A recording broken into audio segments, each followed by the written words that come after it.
welcome to the Full Stop Podcast with Berenice Smith, Sarah Lawrence and me, Michael Hughes. Today's show was recorded way back in September for World Childless Week, but we knew Bibi Lynch must be the one to start off the new year. Now sadly, Berenice couldn't be with us on this episode, which was a shame because the three of us are huge fans of Bibi's. Bibi Lynch is a journalist, writer and broadcaster.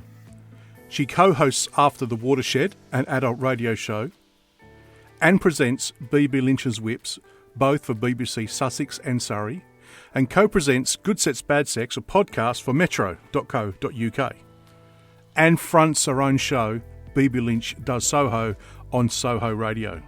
She also writes for many titles and sites, including The Guardian, Stella, The Telegraph, Metro. She has written lifestyle for 25 years, including Marie Claire, Shortlist and Elle, Grazia, GQ, Red and New Women, and was contributing editor on New Women and Red.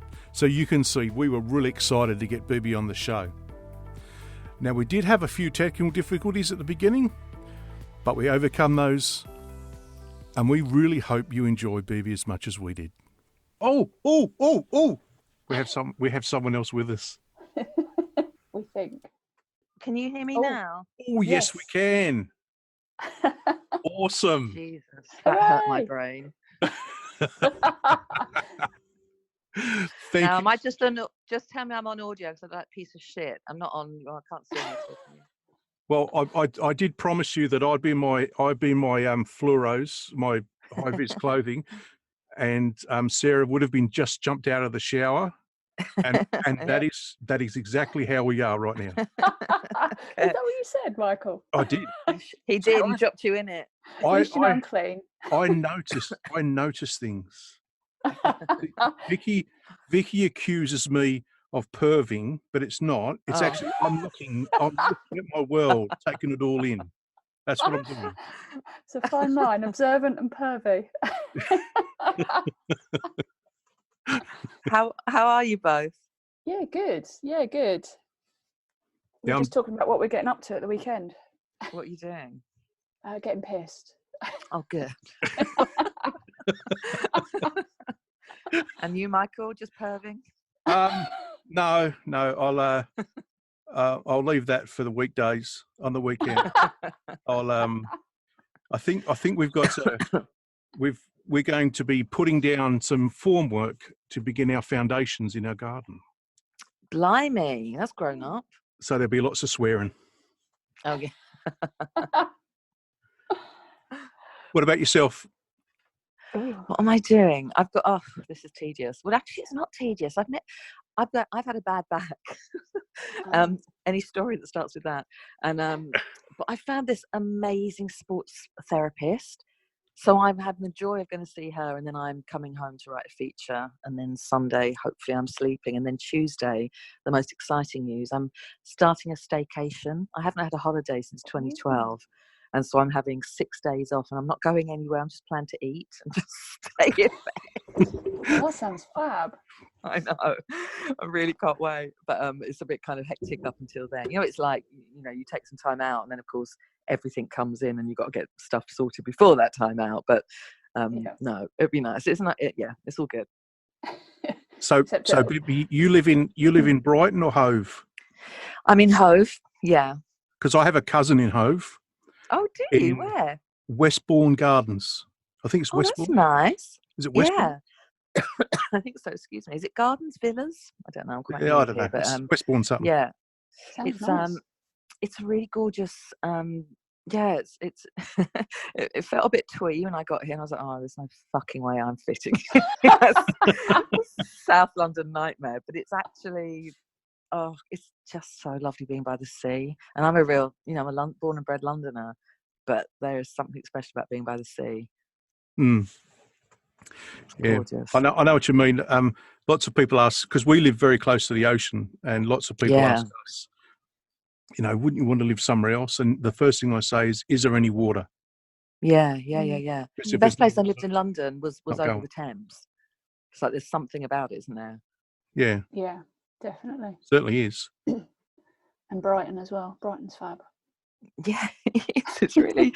I was in in Soho yesterday, and I miss, that's the bit of London Bridge and Soho, the two bits I would miss, and I'd move back to, and but I think there's a Brighton feel. I think there's a Soho feel in Brighton and a Brighton feel in Soho. I think there's something quite similar. So I'm kind of, I'm straddling. I like to say that I'm in Hove and Soho. I am ho-ho. So that's, that's what I'm going with right now. Right. So Bibi, tell us about your new radio show, Whips. Oh, thank you for asking about that. God, I'm so excited about it. So I wrote a feature for Stella magazine about how older women, or how younger men like to date older women. She says showing off, but I'm just reporting the facts. Anyway, so that's kind of happened a bit, and I really don't like the word cougar, and so I created an acronym, Women Who Are Hot, Intelligent, and in Their Prime, WHIPS, which I honestly secretly really proud of. Anyway, so I came up with that, and the piece was a really successful piece, and I'm really happy to say, and it kind of, I got loads of press on it and loads of TV on it and stuff, and it, it was featured in everywhere, Figaro, Vogue, across the board. Brilliant. The response was brilliant, and then I pitched it as a radio series to the BBC, and they've taken it, and so I've interviewed 6 women who I think are really, just fantastic and influential and impressive and inspiring, and it's going really well. And we've so far the interviews that have gone out have been Kate Moss, the author, Joanne Good, amazing broadcaster, and what day are we? Friday, Wednesday. This Wednesday's was Danielle Denise, the Australian soprano, and we went to her house, and her house happens to be Glyndebourne. I mean, come on, it was just insane. So, yeah, it's been really lovely, really, really nice gig. I love it. Thank you. No, I'm looking forward to listening to it, because I've got to do a fair bit of driving next week, so it's going to be. I'll have plenty of time. Sarah, Vicky and I went to her new auntie's house back in. Can't remember now. It was Easter. That's right. Yeah. And we're stuck in traffic. So I said, so we turned on the other show that Bibi does for BBC Sussex. Yeah. After the Watershed. After the Watershed. Hilarious. Oh God, what was it about? Oh well. So there's the other thing I was going to say to you. Is there's a house not far from me that has pampas grass all around the front of it. I'll send you a picture next time I go past. And I just now, of course, every time I go by, can I see through? What's going on? Yeah. So apparently that's the sign that there's swingings going on inside, isn't that, Helen? Yeah. No way. Don't laugh like you didn't know that. I genuinely didn't. We're pampas grass when I moved to this house. Oh, I dug it out. I dug it out. I can't stand it. Oh, you probably upset a lot of the neighbours then. You were making a moral, making a moral statement. I wouldn't look in your basement. God knows what you'll find in there. But yeah, I know you're going to be doing this weekend. Oh, no way. I wondered where that conversation was going. Well, I was going to bring up another one when Bibi said about how young men like to date older women. We started watching Jane Fonda, Grace and Frankie. Is it Grace? Oh, I love that. Have you seen it, Sarah? Yeah. No. You've got to watch it. It is hilarious. It's Lily Tomlin as well, isn't it? Yeah, but the only problem is Jane Fonda looks hot. Yeah. She's old enough to be my mum. She's 70-something, and it's messing with my head. Well, welcome to the world of whips. I'm looking forward to listening to it. Yeah. Oh, good. I hope you enjoy it. I'm sure I will. All right, should we do some proper work here or what? Yeah, Go go on. Too busy talking about whips. Yeah. Both Berenice and Sarah are like, oh my God, please. We love Bibi. Oh. Well, what it was, we saw you at Fertility Fest. Oh, did you? And yeah, oh my God. And it was just like me and Berenice walked outside and said, that was fucking amazing. Oh, do you know, because you just told it as it was. Really, were you? It Yeah. didn't show. It's the first time I've done any. Well, the only time I'd ever done any public speaking before that was at a friend's school. She was a teacher, and I got up in front of the kids, and this was a million years ago.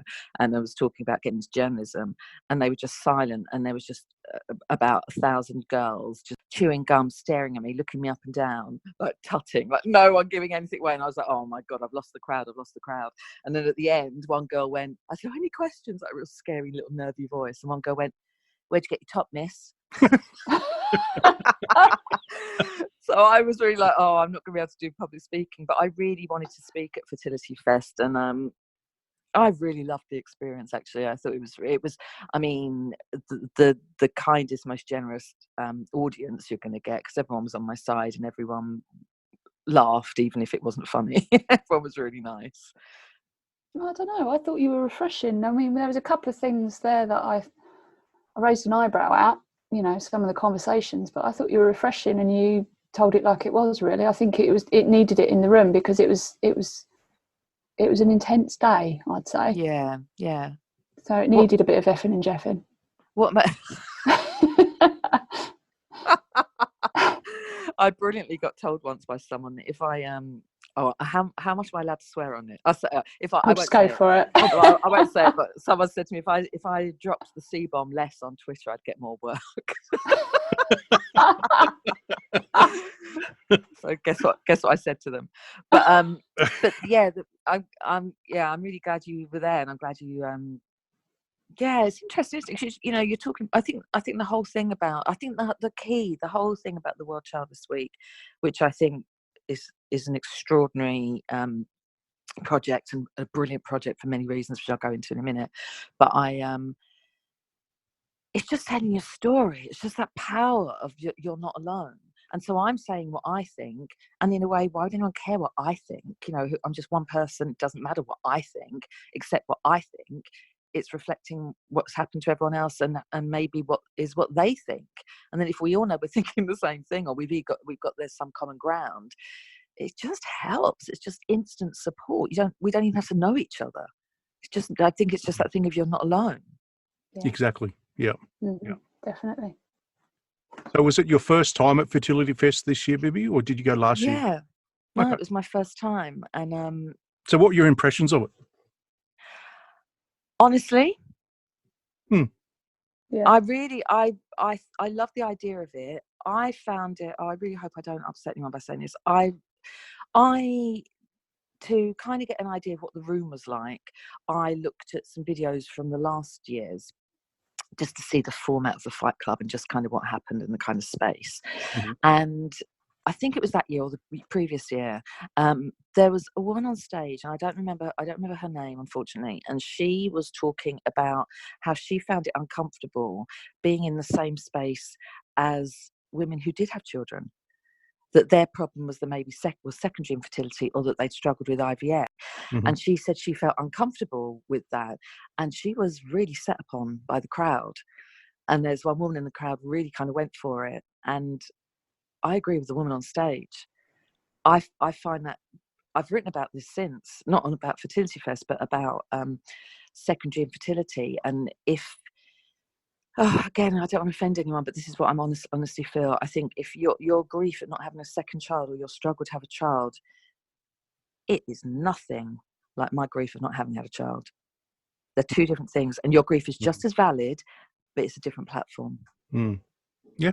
So that was my feeling. Yeah. Yeah, I totally agree with you. But I understand the sensitivities around it. So, but yeah, it's I hard. do understand. I mean, all of this, I write honestly and I write rawly, and I think that's the only way to write. especially on a subject like this, and I don't want to offend anyone with anything I say. I've had a load of, you pay an emotional price when you're as honest as I've been in print and broadcasting. I still think it's a price worth paying, but it is an emotional price. And I'm talking about the worst thing that's ever happened to me in my life. And I've had shit happen. I've had really horrible stuff happen. And this is easily the worst thing, the not having children. And then the shitty PS of meaning fuck all in society because you don't have children. I rail against it. And I'm sorry if I offend anyone when I do that. But it comes from my place, which is a good place. And it's my truth, and I'm saying what I feel, and I'm saying what I experience, and the fact that people, what I say resonates with people means they've experienced it too. I mean, I write about this example of what happened to me, how the childless are treated in society, and the childless by choice and childless not by choice. It's fucking extraordinary, and it's accepted bigotry, and it has to stop. And that's why I think World Childless Week is such a brilliant thing. I think that, I was honoured to be asked to be a champion, to be with everyone involved. I think Stephanie Phillips, the founder, is amazing. Berenice, Rod Silvers, Yvonne, Leslie, Stella, you two, incredible Jodie Day. To be with your people, you lot, is just a real honour for me. I think what World Childless Week says, and Steph said a really great quote, and I'm going to say it because I don't know if you're using this anywhere else, but I think this is really brilliant. The gap that exists between parents and the childless community needs to be bridged, and our grief needs to be recognised and respected, because it's not. That's all we're asking. Yeah. That's all we're asking for. And to not be treated as other, and better than that, to not be treated as less. It drives me fucking insane. Yep, I'm hearing you. Yeah, I'm agreeing with you. And I think so. Sorry, Bibi, go ahead.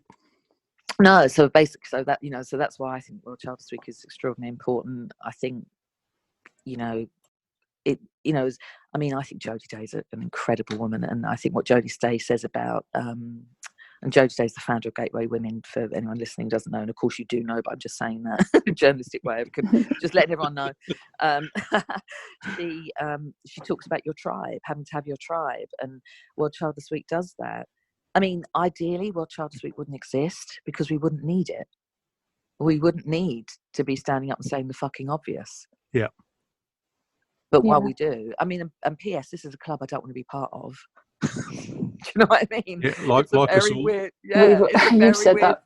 Yeah, it's a really weird situation. But I would say the one good thing that's come from being childless not by choice, and talking about it, two good things. The one good thing is, even today I was reading an email from someone who sent it to me thanking me for writing stuff, and I can't tell you what that feels like. It's incredible. It's just incredible that someone, what I say is never going to help people, but if it assists, maybe if that, or guides, or sends people, directs people to the right place, and then that's just incredible if that can happen. The second good thing is about is the people I've met who are in my situation, who are, to a woman and a man, incredible, really strong and empathetic and compassionate and kind and broad-minded and not dicks and not and just not and haven't closed down and don't think they're, I've written this because it just blew my fucking mind. There was a doctor, there was a quote in Doctor Who, right? And it was a bloke talking to the Amy Pond character, and the bloke said to her, a lesser character, we'll give him that title. And he went to Amy Pond, "You're a mother, aren't you?" And she said, "Why?" And he said, "You have kindness in your eyes." Oh, no. God. And even who writes this shit?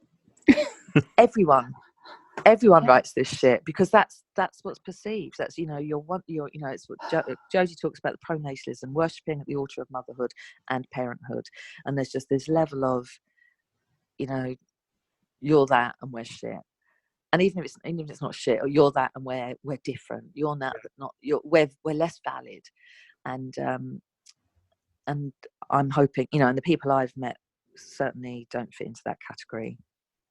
No, I totally agree with you. I can't I can't think of a more empathetic bunch of people. As I say, that we are a gold standard in how to treat other humans. Yeah. That's a good way of putting it. Yeah, definitely. I just it baffles me really to think that just because you haven't got children, it means you can't feel kindness. Who was it who was talking about this? Remind me, Michael. Was it it was one of the authors, wasn't it? Do you remember? Yeah, It was talking about was it Tessa? Tessa was saying about children and watching a child fall over, and she went to pick it up, didn't she? And her friends went, "Oh, Tessa, what do you think you're doing?" Because she's not a parent. What? And she's like, yeah, and it's like, well, just because you're not a parent doesn't mean you can't pick a child up. You can't feel for that child that's hurting. It's almost like people perceive that we are, I don't know, without feelings. I don't know, or that we hate children, and that's really not the case. I wrote the first time I wrote about this was Piece of the Guardian. Was it the first? No, second one. And the introduction when the Syrian toddler who tragically drowned, and that story was everywhere. And the Victoria Derbyshire show on BBC had got an interview, an exclusive with his aunt, and they were going to talk to the aunt about this tragedy. And the intro to the piece was, "If you're a parent, you'll find this upsetting." Because as a non-parent, it was the best news I'd had all fucking week. It's absolutely unbelievable. There are kind parents, there are shit parents. There are kind childless people, there are shit childless people. Having a child, fathering or mothering a child, doesn't change anything. No, very true. No, you're right. Or actually, what it does seem to do for some, unfortunately, not all of them, of course, but some parents, is to send them into they found their role finally, and they're going to play it. And it's a really, and the question we need to ask is, why do people do that? Is parenthood maybe not as great as people as we're told it is? Beyonce, I found myself when I had children. Well, thanks for that, B. That's really fucking helpful. I'm a mother, as a mother, hardworking families, all that rhetoric, it all implies, you'll never know love like this until you've had a child. Well, I don't want that to be the truth, because that means my life is over. That means my life isn't worth living, and that kills me. And I don't want that to be the truth. And I have had parents say to me, that is the truth. And I've also had parents say to me, it's not the truth. Now, they're not lying for effect.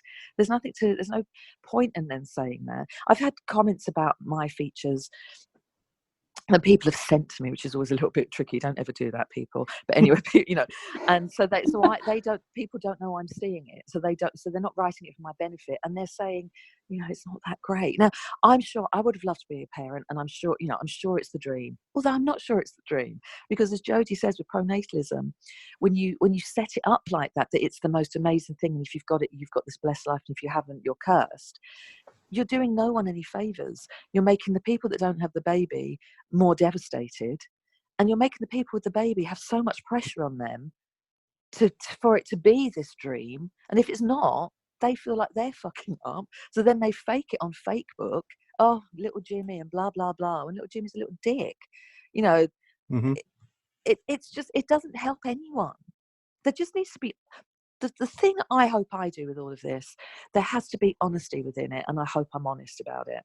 And I think, and the third thing that's good about me writing this stuff is it's changed perception of my friends, and I really love that. I'm really proud of that. It's like, I read a website once. I was researching a company, and I was looking at the website. Everyone on their website, the first thing they wrote about them was whether they were a mother or a father. Hi, I'm Derek. I'm a dad. Absolutely fucking irrelevant, Derek. To what you're selling. And I remember saying that to a friend of mine, Shelley, and she was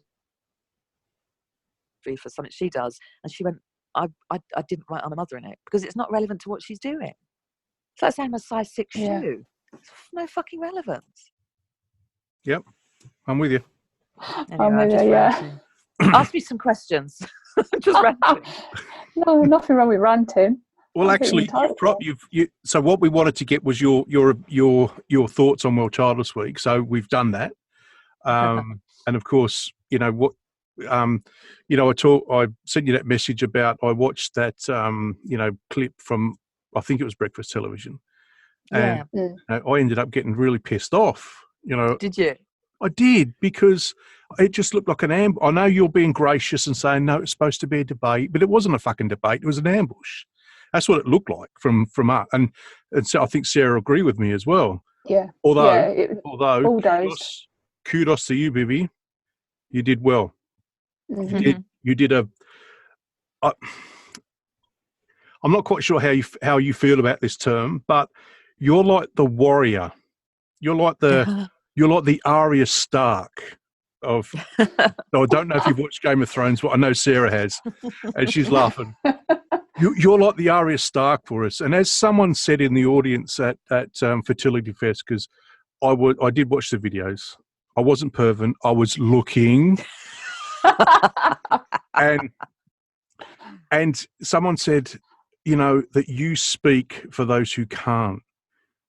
And I think, that's what you're like, that warrior. You're speaking for those who can't. Well, I'll take that's the biggest compliment. I have to stop because I can feel some emotion welling up. But that's who you are. Oh. I'll shut up now. Don't you make me cry. Thank you very much. That's the, I'm never going to be the person to take this lying down. Yeah, well, I'm never going to be that. And it's interesting because I think the woman I admire in this, I love Jodie, and she's so calm and measured. And I always say to her, "How are you doing?" Because I want to rip fucking heads off. I don't know how. That's a girl. Yeah, punch to the throat. Yeah, come on. And I think her message spreads because of the way she is. She's very elegant with it. I can't be that, I'm afraid. That's not going to be me, because I'm just not that. I mean, maybe she's further down in the kind of process of grieving, but I'm not, and that's just not me. I'm gonna say it how I say it fiercely because I feel it fiercely. And it's nothing wrong with that. I mean, we're all adult enough to know that there's that we speak for a different audience, and Jodie is very gracious, but that may not speak to everyone. Yeah. And the warrior, will speak to those who identify with you. And I think you gain a lot in our community if you say Bibi Lynch. That's it. Oh, I love that woman. Oh my God, really? Oh yes. Genuinely. Genuinely. Yes. I mean, me and Berenice are obviously total fans, but I think Jodie is gracious, yes, and I admire her for being that. But when I saw you speaking about it and you were effing and jeffing, I think there was an awful lot of people. You could feel it in the room. An awful lot of people going, "Yes, that is fucking it for me," because you're not supposed to show anger. And I think you channeled it through your effing and jeffing. And I think that's what people resonate with, because it's not acceptable to get angry or show it or get emotional. So I think that's what people resonate with you. Thank you very much. Thank you.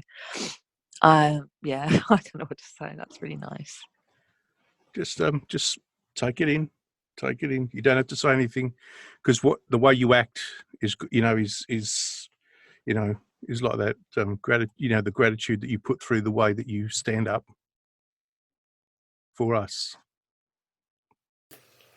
Welcome to the community news section of the Full Stop podcast. This is the part of the show where we share your news to everybody else in our Childless Not by Choice community.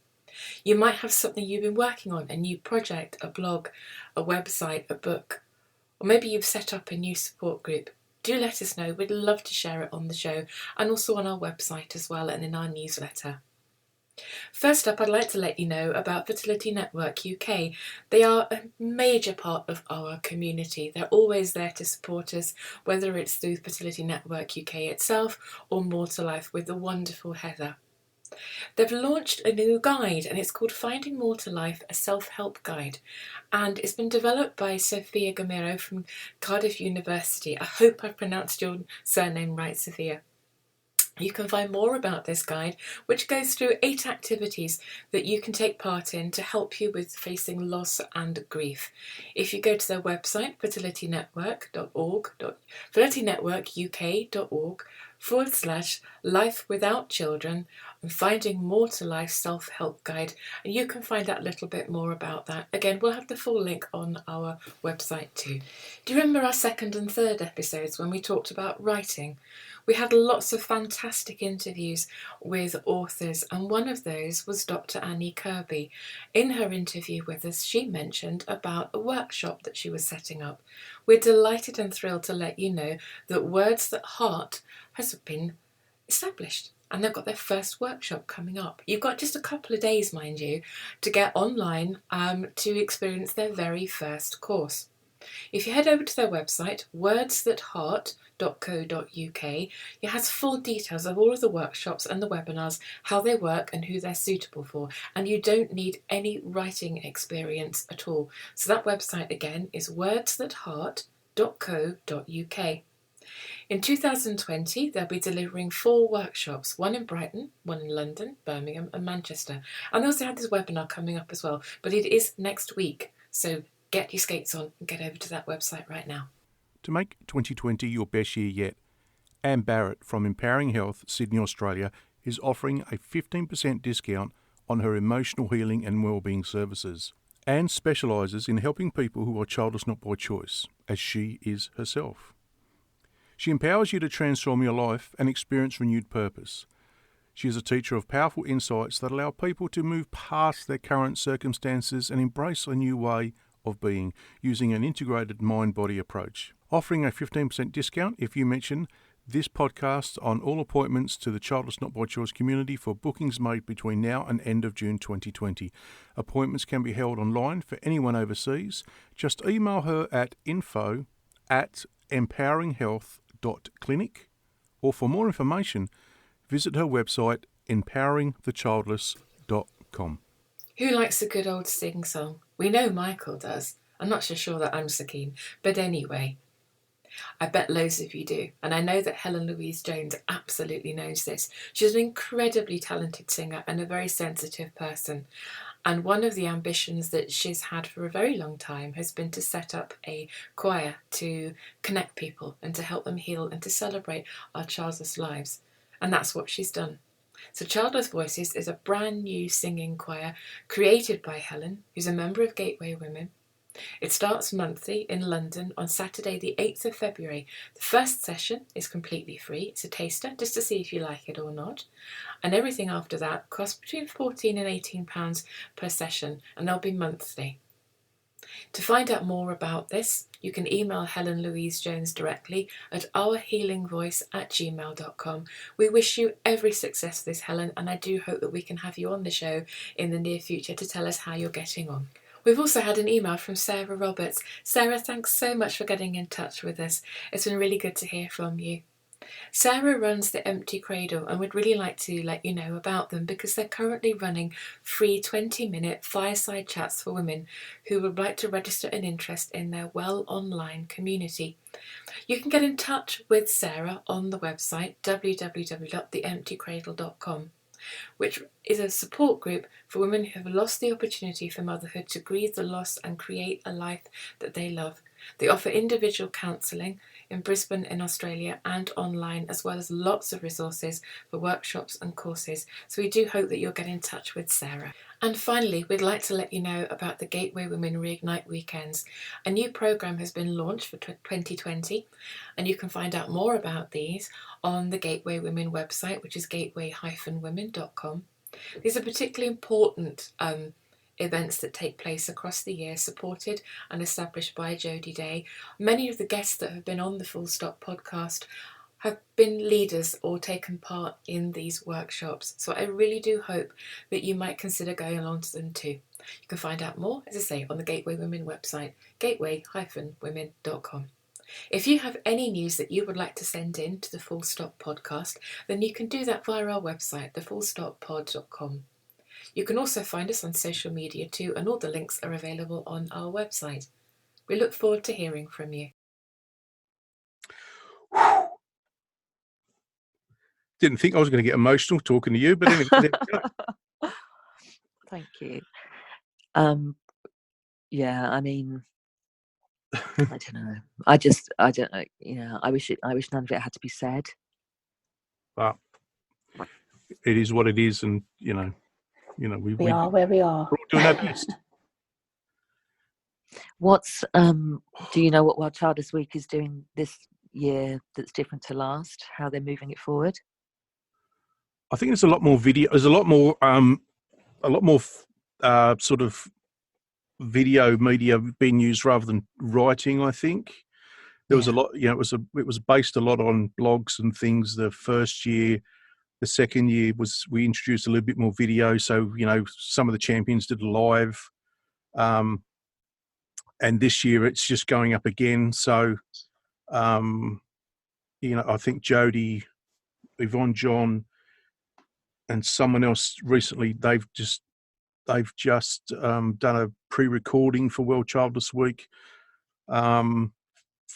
Then I've been asked to do one. I think Rod and Robin are doing one for guys. I've been asked to do another one with a guy from the UK. But I'm thinking I might talk to Steph, because one of the things I think she needs to sort of, and she's trying to get it around the world and trying to get as many champions from different countries as can. I'm thinking I might just get a few guys from around the world, and I've got some contacts. So I'm going to do that. So I think there's a lot more stuff that people can watch and listen to rather than read. Well, giving an ugly plug, if I may, but on excuse me, I've got a tickle cough. It's baby Jesus getting me back for swearing every other word. He's trying to stop me. He's trying to stop me from ever opening my awful potty mouth again. Stephanie coming on my Soho radio show on September 12th. Yep. To talk about World Childless Week. So that's going to be great. So that's a nice little. So, and then it's the 16th, 22nd, isn't it? It's the actual week. So that's the week before. So we'll find out more, but we'll hear it from her too, which is good. And I think I kind of like that as well. I think what's interesting is like, because I've got a big family. I talk to people about this. I've got lots of younger friends, and I think it must be interesting for them, because then they can't feel what I'm feeling. No one can feel what each of us individually feel. They're not going to feel what I'm feeling, and especially so because they may really be coming from a place where they just haven't even thought about having kids yet or anything.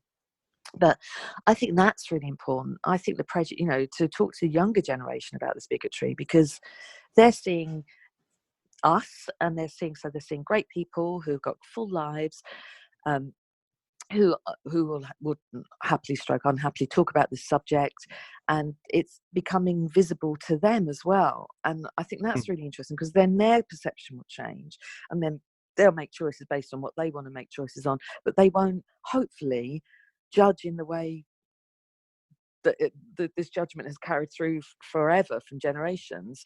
Maybe if we're talking to younger people too, I quite like that side of this. Yeah, I know that I think Jodie was talking about, is education in schools. Yeah. About it's not guaranteed that you can have children. So what are you going to do if you don't?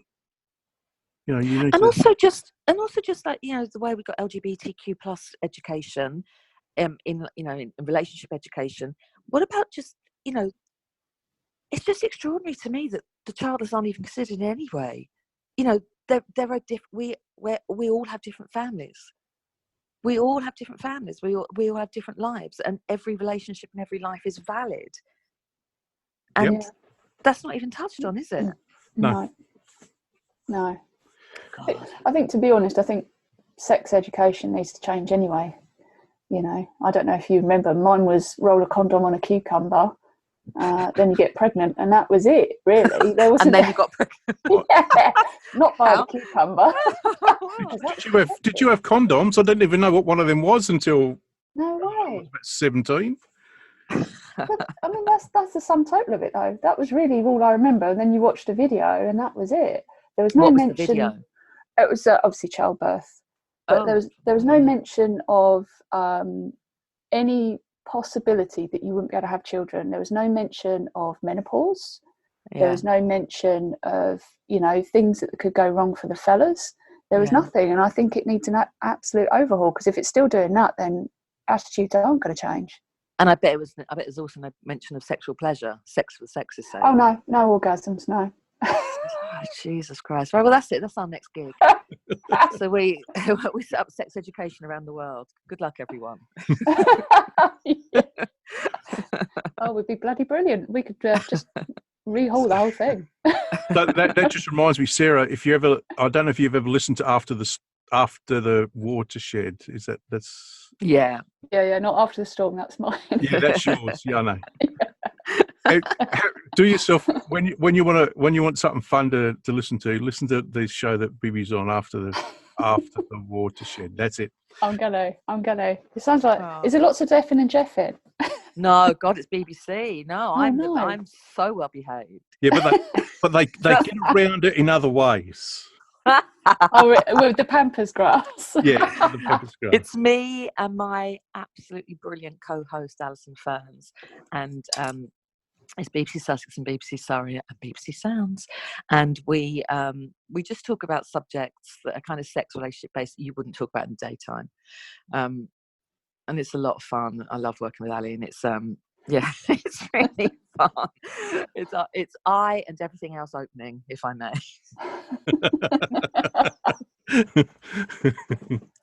So the ones we listened to, they were interviewing a woman who produces, sex aids as well, or make, Oh wow! to make. So it's you got to listen to it. It's hilarious.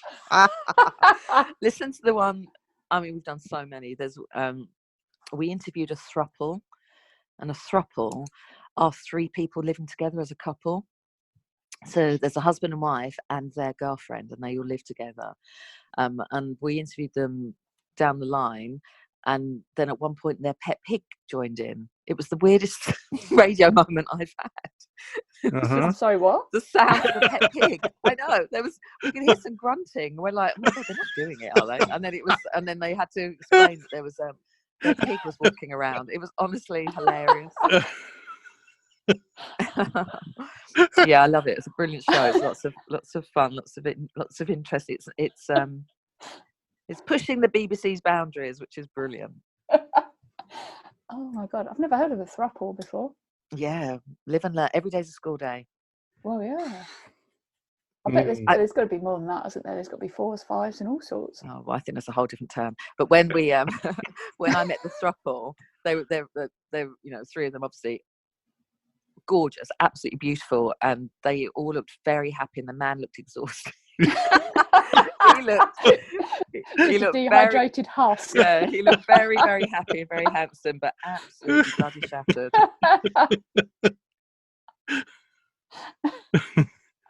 Oh dear! I wonder what his weekends are like then. Is he? Oh, oh dear. Okay, so look, how much time have you got, Bibi? I've got a bit more. You're cool. Talk about the Good Morning Britain thing. That was so interesting. Oh yes, yes. Because I didn't see it as an ambush. So to set the scene, it was. I think this is one you're talking about. There'd been something on Twitter. Again, the whole entitlement, the mother entitlement, pronatalism. Someone on Twitter had posted a photo of her holding up a sign which was saying that mothers should be allowed into the front of the queue in coffee shops because they're mothers and they're exhausted. And so I was invited onto Good Morning Britain to debate this with a mother who agreed with this. I mean, if we're going to go down that route, I could have depression and anxiety. Well, okay, at one point in my life, severe depression, severe anxiety. Someone I loved very much was dying, and I was with him as he was dying. I wasn't sleeping, I was exhausted. Well, maybe I should go to the front of the queue. Or maybe someone disabled should go to the front of the queue. Or maybe an ambulance person who's been up all night saving 5 lives should go to the front of the queue. I mean, do you know what I mean? Yes. You can't have the monopoly. You can't have the monopoly on mental health issues and exhaustion. Don't get me started. I've got a catchphrase. I know. I love it. I love it. I love it. I'm so happy I've got a catchphrase. which is, I'll talk about, I did this, I wrote this speech, I did this radio show, I did this podcast, did some shoplifting, hoovered, did this. I'm exhausted, which is weird because I don't have children. I laugh. It makes me smile every time I read that. Yeah. So that was what this that's what this debate was about. And so I talked, so me and a mother were talking about it, and I was saying, no. And I think the figures at the end, I think the reader figures were something like 90% in my favour and 10% in hers. I mean, it's ridiculous. Yeah, I sat and watched it yesterday because Michael sent the link over, and I thought you were very. I think you talked circles around her really, because I don't think she did a very good job of putting her point across anyway. But I think the bit for me that really annoyed me was at the end when all the parents sort of converged. That's when I thought it felt a bit like you've been a bit bulldozed, even though the poll, I think it was 92%. Oh, was it? Yeah, it was something ridiculous. It was, she clearly didn't argue very well at all. And her point was rubbish anyway. But for me, it was at the end, really. And I know when we talked to the chaps during the men's episode, they said the same. It's like being outside a club and looking in. And for me, I felt that bit where they all came together to sort of talk about their experiences was really the bit that did it for me. I think the rest was fine. But yeah. I might have a little relook and then write a complaint. How long ago was it? Is it still valid? Yeah, I mean... Yeah, I'm sure there's a rule about bullying in there somewhere, yeah. I didn't feel that, but I hear what you're saying, if that's what happened at the end. I guess it's just going to happen. I mean, I don't know what to say about it. I don't know, you just rail against it and hopefully attitudes change. And I mean, I don't see it as a big mental leap. I don't see it as a huge stretch, intellectually, that people are equal. Yeah, exactly. Yeah. But I'm not a bigot in any other area of my life, so maybe that's why. I do think. I think the question is less why we, not so much why we treated like this, but why do people feel the need to do it? What is it from their point of view? Did you see that one about the lady that ranted around childless couples being at Disney? Yeah. Because I'm still trying to work for the BBC, I'm not allowed to say what I really wanted to say about that. But rats. I didn't know if it was real or not. My feeling is it was. It was an old post. Yeah. I mean, well, I got something recently. I got something on Twitter. Someone calling me a witch. I'm toxic. Like coming to me. Oh, I'm old. Well, are you 70? I'm this, because I talked about, apparently I mocked women who are finding it hard having children and have depression. Well, if you can find that in anything I've ever written, do send it to me. Because, I mean, people hear what they want to hear, people see what they want to see. What was interesting, whenever I've written these features, is the same 2,000 words will elicit a different reaction from every reader. Everyone brings their own take and shit to anything they read, which is, of course, human behaviour. It's human condition. But I'm thrilled that I had so many parents support me. That was really lovely. And I will say this, and this is a horrible thing to say, and I hate that it happened, but it was mainly, if the people that were against me were mainly women. Really? Yeah. I think I've had one man say something negative to me about all of this, as a response to anything I've said or written. It's mainly been women. And I don't think I'm anti-women. I think the opposite. I've also been called a misogynist because I've written about, apparently I'm not letting mothers have their experience. Well, my response, so I was, the tweet was from a well-known columnist, and she said, "Oh, there's a word for people that don't let women have their experience, and it's misogynist." And so to that, I replied, "Well, what's the word for women that won't let childless women have their experience? That won't let all women have their experience? Because all I'm doing is saying my story." Yeah. Which is a story that many people relate to. People find it threatening. What is that? Why do people find it threatening? I don't know.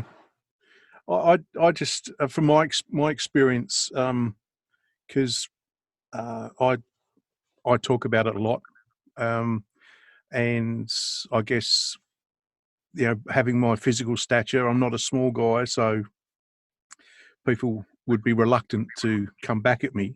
But I just, it's almost like, you know, that when you start mentioning it, it's people cower, they shrink. It's like they, you know, I don't know what to do here. And a lot of people will just, you know, will attack only because that's the way that they can cope with that situation. That's the way I read it sometimes. But how or why? I mean, I don't know. I don't know. So someone else's grief makes you attack them. That's yes. Yeah. Because they can't empathise with you. They just feel now that you've, you know, that we've belittled them, and now it's time to be on the front foot. I don't know. It might be something I observe more. Yeah, I don't know. In my experience, when I share my story, I think I've had a couple of different reactions. Some people that are able to sit with it and my emotions, and other people that just aren't. They'll either laugh or they'll run away. And I think it comes down, maybe the people that you've come across, that's how they deal with it. They attack because they don't know how else to process the emotions that you're showing them. It's not good, but they're human. Of course, it's on social media, so we've got all the keyboard warriors. Well, yeah, they can hide behind that, can't they? Yeah, of course. But I'm sorry, I was talking sort of face to face. Yeah. Twitter is a whole different thing. I think as well. I think what irritates me is I had a situation recently where someone wasn't understanding, and it's not like I'm out there going, you know, hi, I'm Bibi, Pisces, almost 5'2". Here's the thing about me and not having kids. I don't, you know, that's not my opening intro. I don't go in there and kind of smash people with it. But if I'm in a situation where it's relevant and it's valid, then of course I'll give my point of view. And you know, and I don't understand why I will continually give my point of view and continuously give my point of view, and it's the same bloody point of view. And then I've had and people don't hear. People choose not to hear it. And I've had someone say to me, well, maybe you need to write it down for them, like in an email. And I thought, well, here's the thing. I've written it in the fucking Guardian, the Telegraph. I've spoken about it on the BBC. How many times do you need it? It's people, that you can say it 2,000,003 times. And if people don't want to hear it, they won't hear it. Yep. Now, I don't know what that's about. And actually, part of me is thinking, is it just a waste of our time even trying to think about what that's about? Because fuck them. Because what can you do? I'm not changing something. Can't do anything. You know, you can't do anything. And I'm not going to change it. And also, and I guess you just, you know, I've lost loads of people in my life because of this. But maybe they were the right people to lose. Yeah. Yep. No, I know what you mean. I've lost people as well, but I think it's the fact that you're not following the same path as them. I've had people react almost as though they thought they could catch it off me, which is weird. Yeah. Really? Yeah, genuinely. It's like, what the fuck? My best one was an ex-friend who doesn't have children, didn't want children, and she said to me once, she was a little bit drunk, but she was saying what she meant. And she said to me, the trouble with you, and that's always a gorgeous way to start an argument, the trouble with, you know, placing her argument, it wasn't a row. The trouble with you is your attitude, you're not positive. And I said, what do you mean? She went, well, look at me. She went, I don't have children and I'm happy. And I said, yes, but you never wanted children. Yeah, no, that doesn't matter. But I've got children. I haven't got children, I'm happy. And you haven't got children and you're unhappy. I said, yeah, but you got the life you wanted. I got the life I dreaded and feared. No, but that doesn't matter. It's positive. And then she proceeded to tell me that I'm not positive and that's why I'm unhappy about not having children. She's positive and that's why she's happy about not having children. And she did the positivity dance in front of me. She stood in front of me and just did some little kind of mocking me, 60s psychedelic, hand in my face, kind of Woodstocky dance, and I never want anything to do with her again. And I can understand why. Yeah. That's bloody outrageous. Yeah. Speechless. I don't know what to say to that. this is what I love, though, is I think we're throwing against the norm, because I think, people think people like us are going to, this is such a shallow thing to say, but I think it's what people think. They think we're going to look like shit. They think we're going to talk like shit. They think they're going to think we are shit and that we're nothing.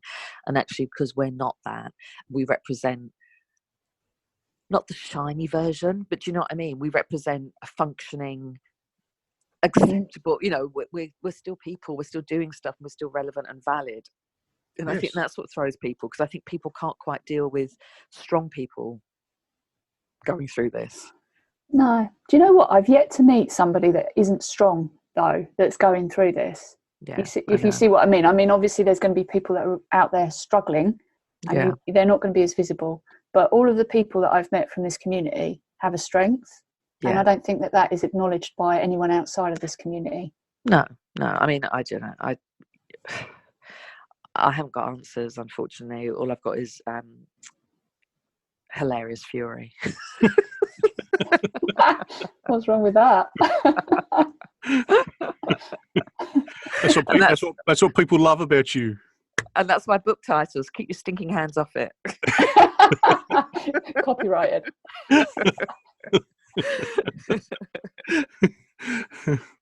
All right. Well, look, we're not going to keep you all day.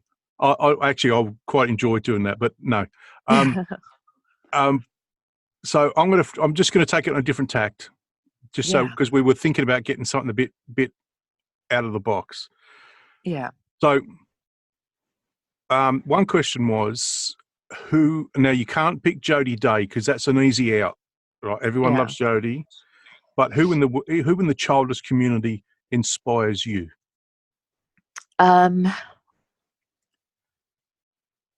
You two are fabulous. Thank you for everything you do.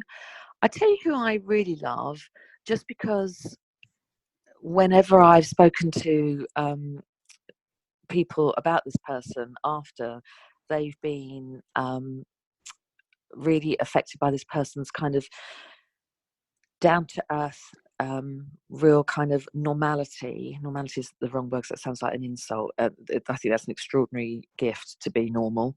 But Rod Silvers, Rod, I thought was great at Fertility Fest, and I interviewed Rod at a panel I do, and I've interviewed him for a piece I wrote in The Guardian about childless men. And all the men in the audience of the panel I did really were quoting his quotes back at me, because they really resonated. Because well, like you, Michael, as well, I don't know what it's like from a man's point of view. I guess in the way that, I can have an idea, but I can't totally know, and you can't totally know what it's like from a woman's point of view. But, and this is a bit of a cliche, but Rod's kind of says it's the truth for him. He didn't have words to articulate his pain, because as a man, you don't talk about your pain. That's right. And that seems cruel as fuck to me. And so that you and he are doing that, are giving it from a male point of view, and that he does it in a way that's, just very relatable, and and men in the audience, women too, but men definitely, because they were like, that's what I want to say about it, and I thought that was really powerful.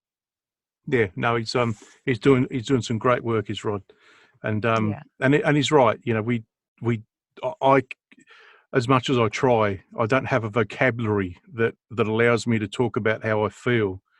So I tell the girls I'm getting a bit closed now, so if I get quiet, that's why.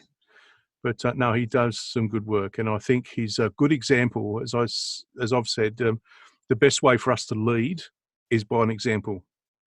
You know what it's like trying to tell a bloke to do something. You can't tell them. So the best way for us is just to be an example, and people will follow. Yeah. But I think everyone, honestly, I think I wish World Childless Week didn't need to exist, but it does exist, and I think the traction it gets is extraordinary, and I'll do everything I can to support it. I think it's a fabulous, needed organisation, and I think everyone involved in it is fucking amazing. And I'm very honoured to be asked to be part of it. I've got one more question, because I quite like this one. Yeah. Okay. And this is just purely for fun. Okay. You've got a table of 4. Yeah. You take one seat. You've got 3 empty ones. Yeah. Now, the other 3 guests can be either dead or alive, but who would they be? Who would your top choices be to spend dinner with? Okay, well, because it's the anniversary of his death, and also I was obsessed with him, weirdly, after he died, and that, I think that says an awful lot about my character.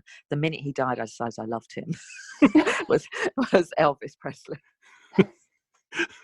I love, because I just think, I mean, he was the first global superstar, wasn't he? I think, and he was just extraordinary, and I'd like to, and I think apparently he was very funny, and oh my God, he's got the, I would just get him in profile and just stare at his nose. He had the best nose, just like a Greek statue. So I think Elvis. Fuck, this is an insane question. I love John. Oh no, I can't. No, forget it. No, I'm not answering, because I want Johnny Hathaway. I want Elvis. I want Woody Allen. I want Stephen Gerrard. I want. Am I allowed? I want my parents. I want. Oh, I want Donald Trump. Oh, Donald Trump. What, just to mix it up a bit? Just to throw what's it at his face. I'd like to see him in that company. I'd like to see him in, company. See what he's like. I honestly can't answer. There's just so many people. I love my music. And I love my comedy. And Johnny Hathaway is my favourite musician. And I don't know if he suffered really badly. Johnny Hathaway, his biggest song was a song called "Someday We'll All Be Free," and it was adopted by the civil rights movement. He was black, and it was adopted by the civil rights movement as, what someday we'll all be free. But it wasn't about that. He suffered severely from depression, and his lyricist knew that, and he wrote the lyrics saying, "Someday we'll all be free," as in someday you won't be alive and you won't be suffering like this. And he committed suicide. Oh. I know. Says Bibi bringing this on a downer, but if you listen to that song and then know that story about him and that voice, I don't know if you know his voice. I mean, it's, oh God, I mean, it's just extraordinary. I've just Googled him, so I'll look into that. Someday We'll All Be Free. And he sang a lot with Roberta Flack. Where Is the Love? So you might know his duets, but and his daughter Layla Hathaway has got the voice gene. And it's like, what? So yeah, Billie Holiday. I mean, I mean, Barbra Streisand would be amazing. I love the icons. Kevin Keegan. I love football. Kenny Dalglish. Oh, now you're talking. Because when I was a boy in the UK, that was the team I followed, Liverpool, and it was the time of Kenny. Was it Brian? Ray Clements. Oh, Ray Clements! Oh my God, the best goalie ever. But Peter Shilton always got the England call up. Yeah. I met Graham. Oh my God, Alan Hansen. We used to call him. Alan Hansen. There was the brothers. No, you think of the Hanson brothers as a whole different thing. Yeah, maybe. Ian St. John. You think of Ian St. John? Ian Rush, Ian St. John. I met Ian Graham Rush. Souness. Yes. I met Graham Souness a couple of weekends ago, and former Liverpool star. And I was so starstruck I could hardly talk. And I love football and I know a bit about football, and so I was in front of a football legend and favourite, and I had the chance to talk football with him, and he was ready to talk to football to me, and he started saying, he's going, I really think this season, I think this team's amazing, and I think next season they're going to do so brilliantly. And all I could say to this man who's a pundit and knows everything was just, what happened last season? And he went, we only lost by 1 point. And I went, I know, like a dick. And then all I kept saying was thank you. Everything he said, I replied thank you to, because I just was so starstruck. So maybe I shouldn't have anyone. Actually, scrap that. Let's have 3 people I hate around the table, so at least then I can talk. Oh, go on then. If it's 3 people I love, I won't be able to talk. I'm not going to name the people I hate, but if it's 3 people I love, I'll be starstruck. Well, what are the 3 people you hate? Come on. I'm not doing it. That's the worst. That's the worst answer you had to that question. It's the longest and worst answer. Oh dear. Okay, I've got one more because it's just come to me and I'm enjoying myself. So, okay. do you remember where you were when Elvis died. Yeah, we were having. My mum and dad were having a dinner party. That shows it was the 70s. It was August 16th, 1977, and mum and dad were having a dinner party. And I'm not sure if I've created this memory. If it's a false memory, what a weird one to create. I believe we had. This sounds very posh, and it wasn't. Although this was an incredible house, we had a room that we called the TV room, and that's where the TV was. And I remember the TV being on, which I think would be the height of bad manners, and I don't think that would have been on if we had people over. But anyway, I remember the TV being on, and I remember Jan Leeming, the TV news presenter, sitting there, and you know when they have the pieces of paper and they kind of bounce them up and down, they kind of straighten them on the desk, and saying, "I'd like to say this in my own words: Elvis has died. The King is dead." And I think I've invented all of that. So I was at home, a dinner party was going on, and in my head, Jan Leeming broke the news to the nation. Isn't that weird? We'll have to research it, see if it's on YouTube. Yeah, must be aspects of truth in there. Well, he definitely died. Well, yeah. Would have been announced on telly. We definitely had a TV room. I don't know. But yeah, that's where I was. Okay. What about you, Sarah? Where do you remember, or was it not something that was in your? No, God, I was less than 2. All right, Sarah. Oh, sorry. Showing off. I don't get to do that very often now. Jesus. I don't very often get to pretend that I'm young. I hate it now when I used to do this all the time in my 20s. I remember when I turned 21, I was beside myself. I was like, oh my God, I'm getting old. Oh my God. Yeah. Now if people do it to me, it's like, oh, fuck off. Try being in your 40s. Where were you, Michael? I was on holiday at a caravan park in Winterton-on-Sea in Norfolk with my auntie and uncle and my 2 cousins. And were there tears? Yeah, not for me, but I think my auntie had a cry. Yeah. Big deal. I can still picture the photo they used, really intrusive photo they used on all the papers for his funeral. It's like an open casket, and it was just like, oh, I don't want to see this. Oh God. Yeah.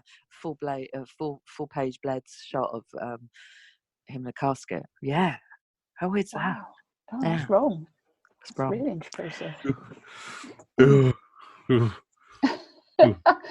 Well, there you go. That's the way to end it, isn't it? On that note, but you must always ask an open casket question as the last question for every future podcast. My mother, because my wife Vicky, she's a proper Skippy. So Skippy. Yeah, Aussie Skippy kangaroo. Oh, okay. It's we had a lot of migrants come to Australia after the Second World War and into the 50s, and so a lot of them, would say things like, "Yeah, Skippy, this one, Skippy." So that's how it come around. Anyway, and my mother tells her about, when there's a death in the family, the coffin comes into the front room. Yeah. Sits on a trestle and you can have a viewing. And she's like, "What? What?" Yeah. Just like steptoe and son. Yeah. Isn't that an Irish thing? I think it is a Catholic thing. Catholic Yeah. weight I think. thing. Yeah. Although, yeah, I'm trying to think of. Yeah. Oh God, too many deaths. Please, everyone, stop dying. I've been through enough. I've hit my limit. Yeah, unfortunately, it only gets worse at this age. Oh, don't. All right, okay. Let's On that happy note, before we delve into despair. It's look, Bibi, I really have enjoyed talking to you. This has been an absolute scream. Thank you both. It's been lovely talking to you both. It's been a pleasure. Berenice is going to be as jealous as hell. Yeah. Oh, I'm gonna be dining out in this for ages. If you tell this story to anyone, say that I was tall and slim and didn't swear. Let's give me some kind of. I'm just going to say, it's a persona. She was the gorgeous Bibi Lynch. Didn't swear once. That'll be. You'll be tagged in a post in probably about 5 minutes. You watch. Oh, thank you so much both, and well done on doing the podcast, and keep up the good work, and send my love to everyone, and I hope I see you all soon. Hopefully next. So I'm coming. My wife and I are coming to England next year. Hopefully, so. Oh, cool! That's neat. Hopefully we can catch up. Yeah, that would be lovely. I'd love that. All right. Okay. Well, look, it's been great. I've really enjoyed time with you, Bibi. You're the warrior. You're the Arya Stark of the community. Thank you so much. Thanks, Bibi. Take care. That's love. All right. Bye. We hope you enjoyed that as much as we did. Now, don't forget, Bibi currently has 3 radio shows, so please check them out. The girls and I see our role here as a focal point for our community, facilitating connections. So we'd love to get your opinion on our community news section. And full disclosure, there are no financial transactions between us and the people we mentioned. Now don't forget to sign up at our website www.thefullstoppod.com to get all the latest news, as Berenice does a fantastic job of her online magazine. And also, you can find us on Facebook, Instagram and Twitter, and all the links are on that website. We'd love to hear from you, so drop us a line, even if it's to say hello.